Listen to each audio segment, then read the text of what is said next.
So let's begin with the glycogen metabolism. अब glycogen body में तुम्हारा या तो बनेगा या तो टूटेगा।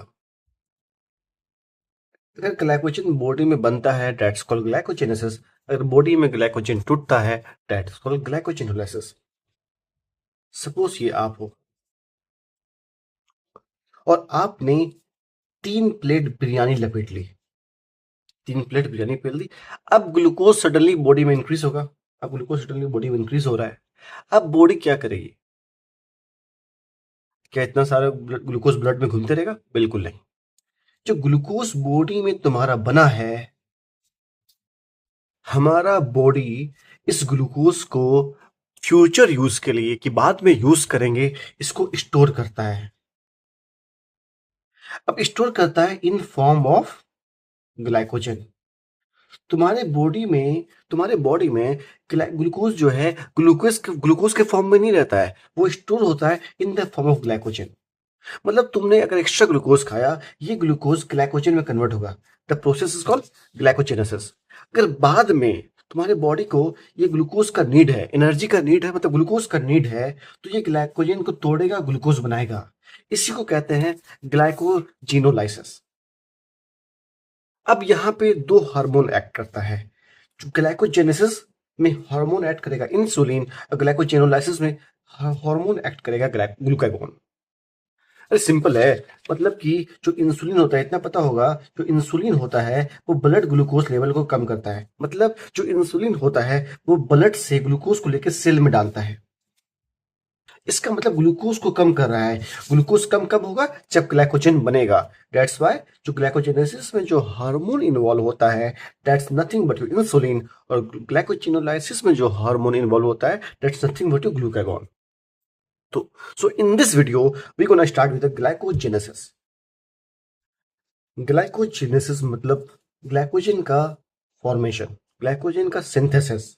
और ग्लाइकोजन बनता किससे है? ग्लूकोज में बनता है। अब बॉडी में कहाँ बनेगा? ये बॉडी में तुम्हारा ये तो मसल में बनता है या तुम्हारे लीवर में बनता है। कहाँ बनेगा? लीवर में या मसल में। और ये लीवर और मसल के किस में? साइटोप्लाज्म में। और जो मेन इंजाइम होता है ग्लाइकोजेनेसिस में दैट्स ग्लाइकोजन सिंथेस। नाम इटसेल्फ बता रहा है ग्लाइकोजन को बनाएगा, दैट्स व्हाई ग्लाइकोजन सिंथेस। जब आप ग्लाइकोजिनोलाइसिस पढ़ोगे उसमें मेन एंजाइम होता है तुम्हारा glycogen phosphorylase. Glycogen phosphorylase. Glycogenesis में मेन एंजाइम तुम्हारा होता है glycogen synthase. So no step of glycogenesis. कौन कौन से स्टेप से ग्लाइकोजन बनता है?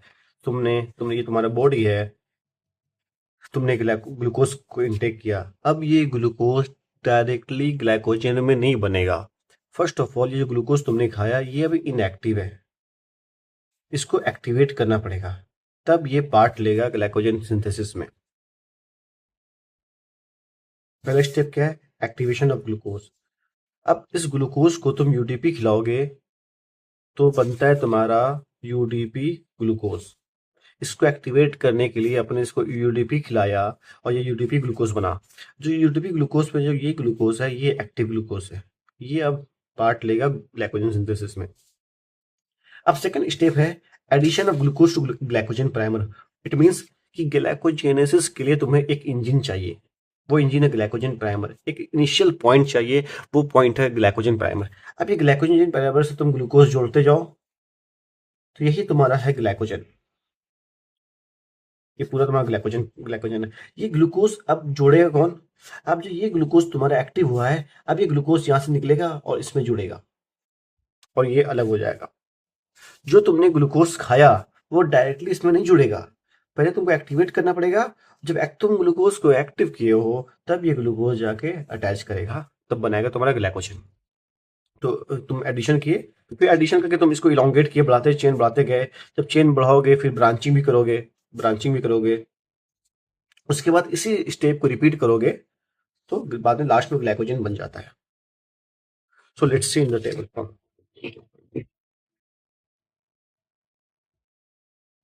फर्स्ट ऑफ ऑल ग्लूकोज को तुम फॉस्फेट खिलाओगे। अब फॉस्फेट देता कौन है? एटीपी। अब एटीपी से एक फॉस्फेट खिलाओगे, बन जाएगा ग्लूकोज 6 फॉस्फेट। ये तुमने ग्लाइकोलाइसिस में भी पढ़ा होगा। ग्लूकोज से ग्लूकोज 6 फॉस्फेट बनाओ तो एंजाइम काम आता है ग्लूकोकाइनेस और हेक्सोकाइनेस। अब ग्लूकोज 6 फॉस्फेट से ग्लूकोज 1 फॉस्फेट पे आओ। ये अभी जो फॉस्फेट था वो 6 पोजीशन पे था, अब फॉस्फेट को फर्स्ट पोजीशन पे लाओगे। यहाँ पे एंजाइम इन्वॉल्व होता है म्यूटेस। अब ग्लूकोज 1 फॉस्फेट जो ग्लूकोज है अभी इनएक्टिव है, अब इसको यूटीपी खिलाओ। अब जो यूटीपी आएगा, एक यहाँ से एक फॉस्फेट निकलेगा इनऑर्गेनिक फॉस्फेट के फॉर्म में, और जो यूडीपी फॉस्फेट बना, अब ये इस पे ग्लूकोज पे अटैच होगा, बन जाएगा यूटीपी ग्लूकोज। अब जो ग्लूकोज है ये एक्टिव ग्लूकोज है, और जुड़ा ये यूटीपी ग्लूकोज से जुड़ा कैसे, in the presence of enzyme UDP glucose phosphorylase, ये जोड़ता है। ठीक है, ये जो स्टेप हुआ this called the activation, this is the activation of glucose. ये स्टेप 1 था तुम्हारा। अब मेन एंजाइम जो है तुम्हारा ग्लाइकोजन सिंथेसिस अब काम में आएगा। अब जो ये ग्लूकोज एक्टिव है, ग्लाइकोजन सिंथेसिस यहां से इसको उठाएगा और ग्लाइकोजन प्राइमर में अटैच करेगा। जो तुम्हारा एक्टिवेशन ऑफ एक्टिवेटेड ग्लूकोज है, it is attached to glycogen primer with the help of enzyme glycogen synthesis. अभी ग्लाइकोजन प्राइमर का दूसरा नाम भी है, दैट्स कॉल्ड ग्लाइकोजेनिन। ग्लाइकोजेनिन, तुमने ग्लाइकोजन प्राइमर में ग्लूकोज अटैच किया, फिर ये स्टेप बार बार होते होते गया, तुमने अटैच करते गया, एक स्ट्रेट चेन बन गया। अपन को अब स्ट्रेट चेन नहीं चाहिए। क्यों नहीं चाहिए भाई? स्ट्रेट चेन स्पेस भी ज्यादा ले रहा है और स्टेबल भी नहीं है, वीक है। तो हमको स्ट्रॉन्ग बनाने के लिए, हमें इसको और कॉम्पैक्ट बनाने के लिए हमें अब ब्रांचिंग करनी पड़ेगी। यहाँ पे मेन एंजाइम आएगा ब्रांचिंग एंजाइम, नाम इटसेल्फ सेज ब्रांचिंग एंजाइम। और जो ब्रांचिंग एंजाइम होता है लास्ट के तुमने बनाते गया, जो लास्ट में 6 से 8 ग्लूकोज मॉलिक्यूल्स है उसको तोड़ेगा और अटैच कर देगा तुम्हारे लिनियर चेन में, और बना देगा अल्फा 1,6 लिंकेज, ग्लाइकोसिडिक लिंकेज। 1,6 बोले तो इसका 1 है और इसका 6 है, 1 2 3 4 5 6, 1,6 बॉन्ड बना देगा। मीन्स यहाँ पे ग्लाइकोजन प्राइमर है, glucose glucose glucose glucose glucose glucose glucose glucose glucose glucose, जितने बहुत सारे ग्लूकोज बन गया। अब लास्ट का ये 6 से 8, 1 2 3 4 5 6 उठाएगा और अटैच कहाँ करेगा, 1 2 3 4 5 6 पे, मतलब मैंने ग्लूकोज कम बना दिया, एक और अटैच कर दो, 1 2 3 4 5 6 इस पे अटैच कर देगा, मतलब इस पे अटैच कर देगा तो बन जाएगा ये बन जाएगा ग्लूकोज, यहाँ पे अटैच हो जाएगा। जो बॉन्ड बनता है अल्फा 1,6 ग्लाइकोसिडिक लिंकेज। फिर ये प्रोसेस इलोंगेशन और ब्रांचिंग होते रहता है, ये इलोंगेशन और ब्रांचिंग होते रहेगा, फिर लास्ट में बनता है तुम्हारा ग्लाइकोजन। सिंपल भाषा में मैं कहूँ तो, पहले ग्लूकोज लो, ग्लूकोज से ग्लूकोज 6 फॉस्फेट बनाओ, देन ग्लूकोज 1 फॉस्फेट बनाओ, मतलब ग्लूकोज 6 फॉस्फेट से ग्लूकोज 1 फॉस्फेट, फिर ग्लूकोज 1 फॉस्फेट से जो तुम्हारा ये ग्लूकोज है इसमें यूडीपी ऐड करो, यूडीपी ग्लूकोज, फिर करते करते ब्रांचिंग करो, फिर ब्रांचिंग से तुम्हारा ग्लाइकोजन बन के तैयार हो जाएगा। This was the step. अब बात करते हैं रेगुलेशन की। अब मैं कुछ बोलूंगा, ध्यान से सुनना। जो तुम्हारा बॉडी है वो एंजाइम को रेगुलेट करता है दो तरीके से, इधर बाय फॉस्फोराइलेशन और डीफॉस्फोराइलेशन। मतलब कुछ एंजाइम ऐसा होता है जो एक्टिव होता है फॉस्फोराइलेटेड स्टेट में, और कुछ एंजाइम ऐसा होता है जो एक्टिव होता है डीफॉस्फोराइलेटेड स्टेट में। ये मैं डिटेल में कवर किया हूँ अपने एंजाइम के टॉपिक में। जब मैं एंजाइम का लेक्चर पूरा अपलोड कर दिया हूँ, उसमें एक टॉपिक है रेगुलेशन ऑफ एंजाइम, उसमें ये टॉपिक डिटेल में पढ़ाया हूँ। अगर वो नहीं देखे हो तो मैं बता देता हूँ। बॉडी जो तुम्हारा रेगुलेट करता है एंजाइम को वो दो तरीके से करता है। कुछ एंजाइम जो होता है वो एक्टिव होता है व्हेन दे आर फॉस्फोराइलेटेड, और कुछ एंजाइम ऐसा होता है जो एक्टिव होता है व्हेन दे आर डीफॉस्फोराइलेटेड। अब कौन कौन सा एंजाइम ट्रिक है जो तुम्हारे बॉडी में ग्लूकोज कम करेगा, जो तुम्हारी बॉडी में ग्लूकोज कम करेगा, वो एक्टिव होता है डीफॉस्फोराइलेटेड स्टेट में। एग्जाम्पल, ग्लाइकोलाइसिस का जो ग्लाइकोलाइसिस का जितना भी एंजाइम है, ग्लाइकोलाइसिस का जितना भी एंजाइम है वो ग्लूकोज को कम करता है, बॉडी में ग्लूकोज को कंज्यूम करता है। तो जितने भी एंजाइम होगा वो एक्टिव होगा डीफॉस्फोराइलेटेड स्टेट में। और जो जो ग्लूकोज बॉडी में तुम्हारा बॉडी में बनाएगा वो एक्टिव होता है फॉस्फोराइलेटेड स्टेट में। इतना बात समझ में आ गया? समझ में आएगा तुमको। जो अब बता दिया, जो ग्लाइकोजेनेसिस होता है उसमें हार्मोन कौन सा होता है? इंसुलिन। एंजाइम क्या होता है? Glycogen synthase. अब जो ग्लाइकोजन सिंथेस जो होता है तुम्हारे बॉडी में ग्लूकोज को कंज्यूम कर रहा है, मतलब ग्लूकोज से ग्लाइकोजन बना रहा है। इसका मतलब ग्लाइकोजन सिंथेस जो है ग्लूकोज को कम कर रहा है, मतलब ये एक्टिव होगा तुम्हारे डीफॉस्फोराइलेटेड स्टेट में। इतना बात क्लियर होगी। तुमने फूड खाया, तुमने फूड को इनटेक किया, ब्लड ग्लूकोज लेवल बढ़ा। जब ब्लड ग्लूकोज लेवल बढ़ता है तो इंसुलिन रिलीज होता है। अब ये इंसुलिन जो है, अब ये इंसुलिन प्रोटीन फॉस्फेटेज को एक्टिव करता है। याद करो, जो इंसुलिन है, ध्यान दो, 3 बार रिवाइज करोगे तभी ये चीज एग्जाम में हिट करेगा। जो इंसुलिन है वो प्रोटीन फॉस्फेटेज को एक्टिव करता है। अब प्रोटीन फॉस्फेटेज इंजाइम से प्रोटीन को निकालता है, रिमूव फॉस्फेट। अब यहाँ पे कौन इंजाइम आएगा?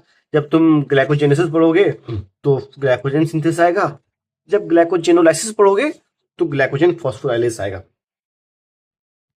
अब जैसे प्रोटीन फॉस्फेटेज ग्लाइकोजन सिंथेस से फॉस्फेट हटाया, मतलब ग्लाइकोजन सिंथेस अब डीफॉस्फोराइलेटेड स्टेट में चला गया, मतलब ये अब एक्टिव हो गया।